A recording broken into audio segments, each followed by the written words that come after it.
So normally our chicks will start hatching out on a Sunday afternoon. When we had a smaller incubator, we had that in our walk-in closet, and it was always nice on Sunday morning. You'd wake up to them starting to peep, and I actually do really miss that, and I think Liddy does too. Not that she would ever admit to it, but I think she does too. It was just a very, I don't know, peaceful way to wake up. But now that we have these bigger incubators, they're out in our barn office. So those chicks by Monday morning are all dried out and fluffed out and ready to go. We put them in boxes and get them shipped out. So then I'll leave this hatcher set until Wednesday night, and that's to let any other chicks hatch. Now those would be what are called late hatches, and I would not use those for breeding stock, but I will end up putting them in the brooder, raising them out for egg layers or for meat birds. And a lot of times they'll be pretty gross looking coming out. They'll have eggshells stuck on them and whatever,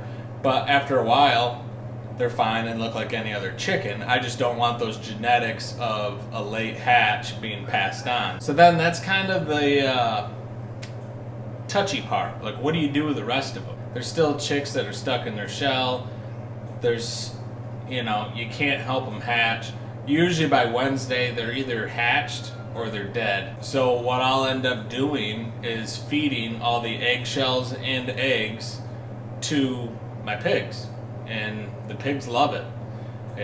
I'm sure it's a good source of protein for them. I feel like it doesn't go to waste then, and I know a lot of people have mixed feelings about that, and that sounds kind of crude, but I mean, what would happen in nature, right? I mean, that hen, whatever eggs that hen doesn't hatch, she's going to get off the nest at some point to take care of her baby chicks, and there's going to be a raccoon or a possum or something like that that comes in and eats whatever's left. So something has to be done with them, and I'm not 100% sure because nobody ever talks about it, but from what I've gathered trying to find industrial size incubators and stuff, when I was first trying to figure out what incubator to get, hatcheries have grinders, and they just take all the eggshells and whatever chicks don't hatch, and it goes into a grinder, and then I don't know if it's composted after that, thrown away.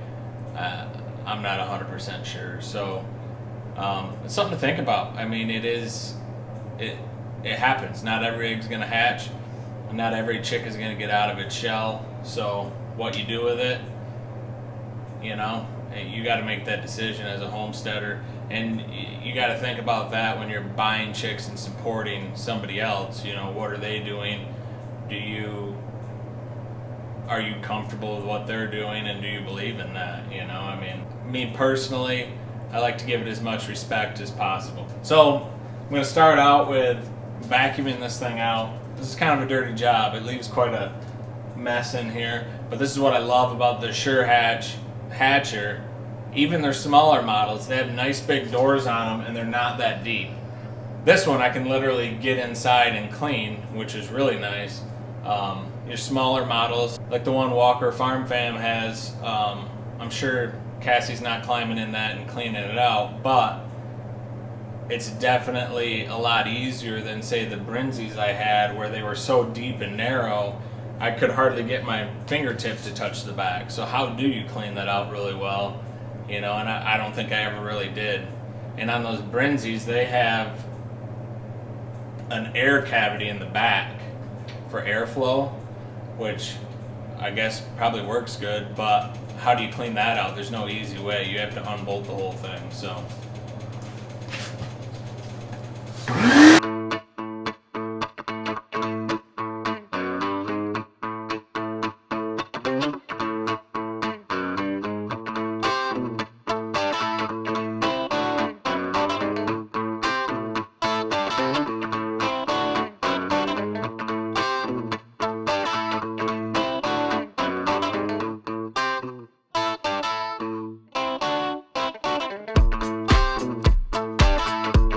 So the worst part of the job is all these hatching baskets you have to power wash out, and it's not that fun.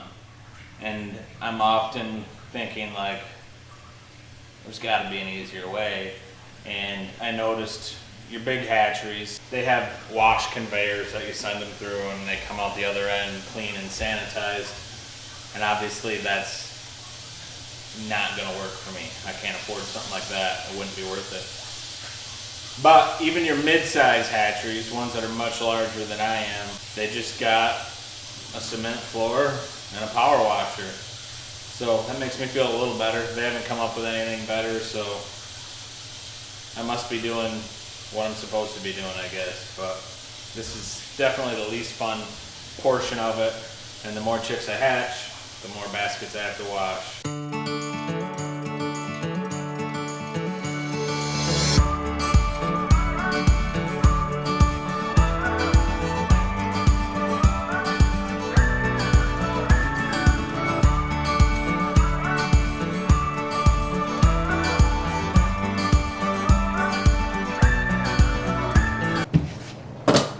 So a lot of times power washing can be very satisfying, but I don't even find that satisfying. It's not the funnest thing I do on the homestead.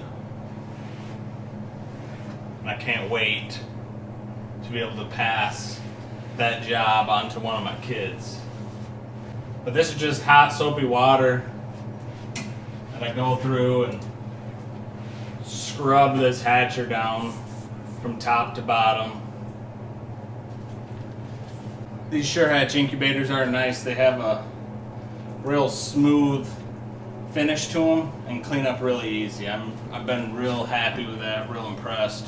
So this is the biggest hatcher they offer. It'll hold up to 2,000 eggs. And we're now selling our American Bresse in different breeding groups.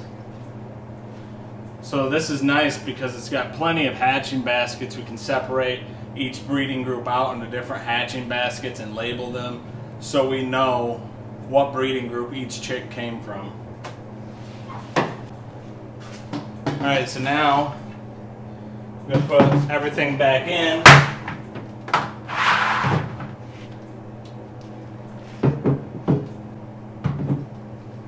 So now if you look here, a few of the people that have these Sure Hatch incubators were asking about humidity.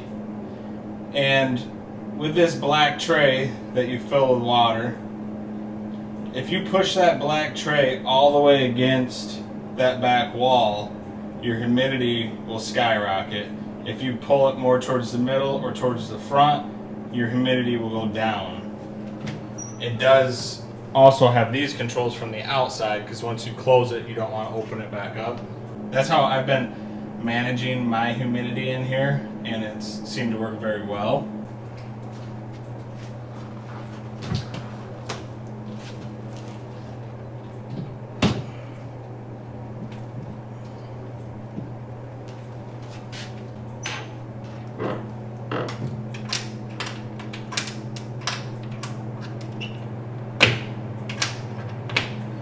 We're going to shut it up.